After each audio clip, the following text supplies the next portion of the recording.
Welcome to another edition of Truth Seekers, specifically Coach's Corner, deep dive, review, reflection of this topic right now of execution. Where are you, Coach Josh, and Coach Nick here, of course? Where are you with execution right now? Yeah, so quick review. December was planning, so moving into executing that plan in the month of January here. Um, just identifying what's holding me back maybe from executing things I want to accomplish in the first quarter in 2021 in general. And I can't believe we haven't mentioned this before, but complexity is the enemy of execution. And I know that's a favorite term of yours, Coach. What does that mean to you? It means to me that if there's too much going on, I don't know what to do, so I don't do anything. And I was actually just thinking about our planning for our team on site that we've got coming up tomorrow as we record this, looking at some of the team's lead lag lifts, like their outcomes for the year, their actual activities they can do to get to their outcomes for the year. And thinking about the where some coaches are in terms of their relative experience within this process, and some others that are further along in the process, and how their leads reflect that. Like if you're first starting out, you want the simplest, smallest version of the lead, of the action, of the activity, so you don't get any complexity. The more that you get used to doing something, the more complex you can make it without feeling complex, right? So it might be like if you're in our business, if you're just first starting out, it's getting clients, it's having conversations with people. So a lead might be have X amount of conversations a week, talk to 50 people a week, connect with 50 people a week, send 50 emails a week, 50 phone calls a week. Something like that is the lowest level. And in fact, there's one before that as well, but we'll use that as example. And as you get on in the complexity of your business, the zoomed out overall complexity of your business, that can change because it can seem simple to you. So that might move to the next level of, okay, here's the initial conversation, reach out. The next part of that is booking a call to explore to see if there's any opportunity to help. The one after that is to talk about that potential of actually coming on board as a client. And so it might be that three in you might have as your lead, depending on the complexity of your business at that time. Right. And so that will be simple to you because you've gone through that process of the smaller parts before. That's what's jumping out for me right now as I kind of reflect on that. So the complexity is an enemy of execution, but complexity is also a function of scale, contrast, and context, as everything else is. Depending on what your perspective is whether it's complex or not. Yeah. Yeah, it's a pretty succinct explanation. So let me just frame it. So just for everybody who's going to be watching this, lag lead lift is a term that we use, right? So the lag dials are things we want to accomplish by the end of the year. Technically, something that we don't have control over, like number of customers, we don't have control over people buying from us. The things that we're measuring, though, and holding ourselves accountable to are these lead dials, and those are the actionable actions that we're talking about. And the key is to not make those complex, because that is our worst enemy when it comes to execution. So the secret lies in identifying these actions that once we do them over time, not once we do them, if we consistently do them over time, right? You're not just talking about for the month of January. This is like a consistent thing we're attacking until, our pipeline is filled up, or, whatever goal we want to achieve. We're doing what's in our power to make it much more highly likely that we're going to achieve it. Is that a good way to frame it? Absolutely. Absolutely. And so the contrast I was having there was a coach that is new to pro advisor coach and a coach that's been here for 6 years, going through that iterative process of once a year for the entirety of the year, for the lags for the year, and then once a quarter to renew their leads. So as in essence had 6 times that 4, what's that, 24 times to do that. So therefore he's pretty good at doing it. Right. Mm-hmm. And so what might appear as complex to with the first time you're doing it, for him, it's simple.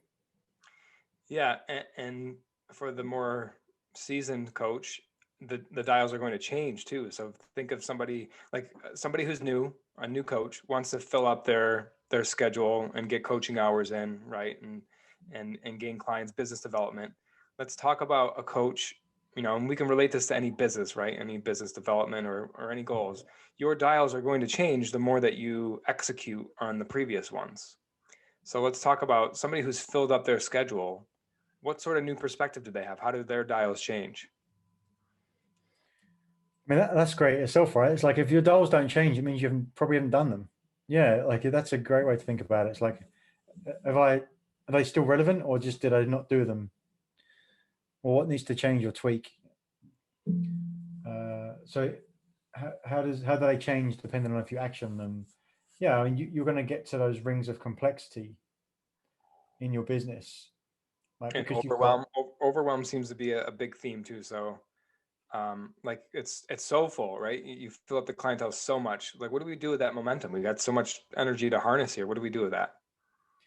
Yeah, that's a really dangerous place to be, right? Because people max themselves out and go, "Oh, I can't do this. It's too much. I haven't got enough time. I haven't got enough time. I've got enough time." And they're telling yourself that story, and then what happens is that they start to will those things away, and clients start disappearing off their books. Versus breaking through that ceiling of complexity and being able to fold those other clients into other coaches that might be able to support them better, Mm. depending on where they are, and then creating space for themselves to bring in other clients, large clients, being able to support coaches in different ways. And I think that is important to see that before you max out like your own CPU. If your CPU is like I mean, there's only 100% where you can get to, right? But if you're 100%, you haven't even got the 0.5% that you need to step back and go, whoa, I need to step back here. Like you haven't even got the space just to realize that you need to get the space. And so that's a Right. dangerous thing. And that comes back to your coach. You're saying like the 80-20 rule of how much energy you should be spending should only be working up to 80%. Yeah. Speak to you again. Yeah, because we need to have that. If we're constantly living in that 100% max capacity, our creativity goes away. We're a slave to our responsibilities. There's no freedom. We don't have that freedom, and that's ultimately why we work. I think, right? We're trying to achieve a certain level of income or status or level at our company so that we can have a better work-life balance. At least that's, I don't want to impose that on other people, but at least that's why I'm doing it. So as long as we can keep that goal in mind, and when it gets out of balance, be able to have that freedom in the space to reassess, then I think that's, you know, when you fly a plane, for example, you never go from the origin to the destination directly, right? It's always some self-corrective actions along the way. So you have to leave the space to do that. And if you're so narrowly minded, or if you don't have the time to do that, then you're gonna land at a different airport, or heaven forbid in the ocean. So you need time for that self-corrective space, and the only way to do that is to not fill up your plate to that 100% level and just go all out all the time. Yeah. You can't constantly run your engine bouncing off the rev limiter. There's no space. Yeah, there needs to be that space. It's a odd thing. It's like I can do more. That's what the tyranny of the urgent comes from. That's what the fundamental thing based on all the research we've done, all the companies and individuals that we've worked with. It's the number one problem that we face in the Western world. Like, I mean, focus on the US here is going to be the tyranny of the urgent. I've got like so much stuff, so I need to do more stuff in order to get more stuff done, so I get more stuff. On the surface, it makes sense, but as soon as you dig a little bit, scratch a little bit, you obviously it doesn't, right? And so, just being able to see it, have that awareness. Back to that great word again. And interesting what you said about work-life balance as well, right? And I think when it comes to execution, is I almost want to throw away work-life balance because it incites such a distinction between, well, this is my work, but it's not my life. Mm.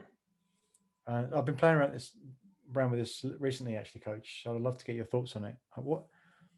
Especially with this I mean, this is what we do anyway. We work from home, but so it's, I went around a neighbour's house the other day to move some furniture around, and he was saying to me, like, it's getting, it feels a bit more like an office here. It feels like, it's working a bit better.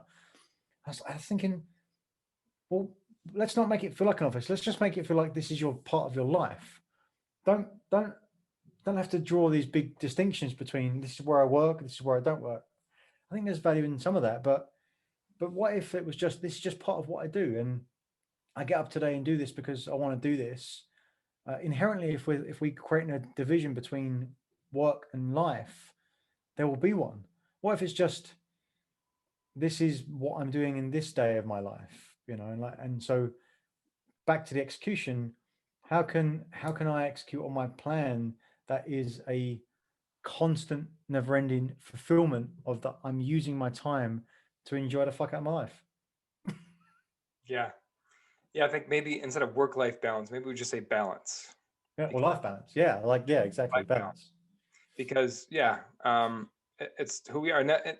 If we have to be different people in our work and our regular normal life, like there's a delineation right there, then like what's actually happening here? What's going on? So if we Yeah, just treat it something's as a wrong. life balance, like what is it a balance between? And to me, let me frame it like this, and you tell me if you have resistance to this.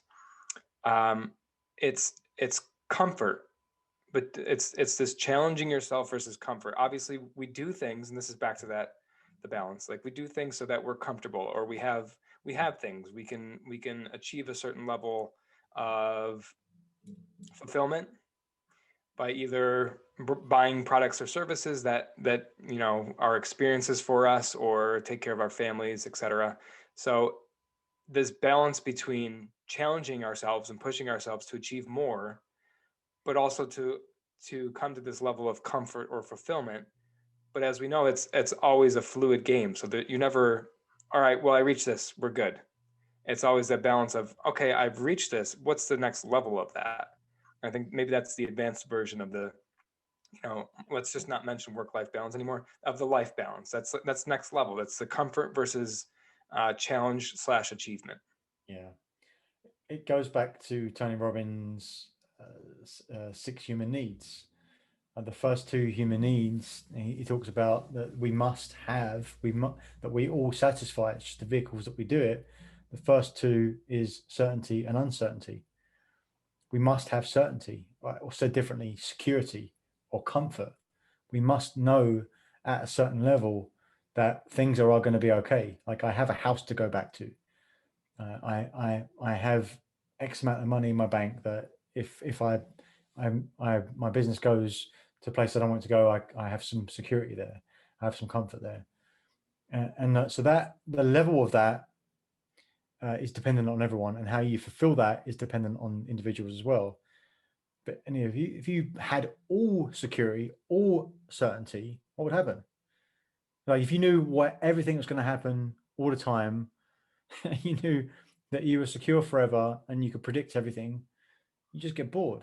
It'd be boring. So you need the flip, which is the uncertainty or the variety of life. Like, variety is the spice of life. Mm. That uncertainty is what gives us the thrill.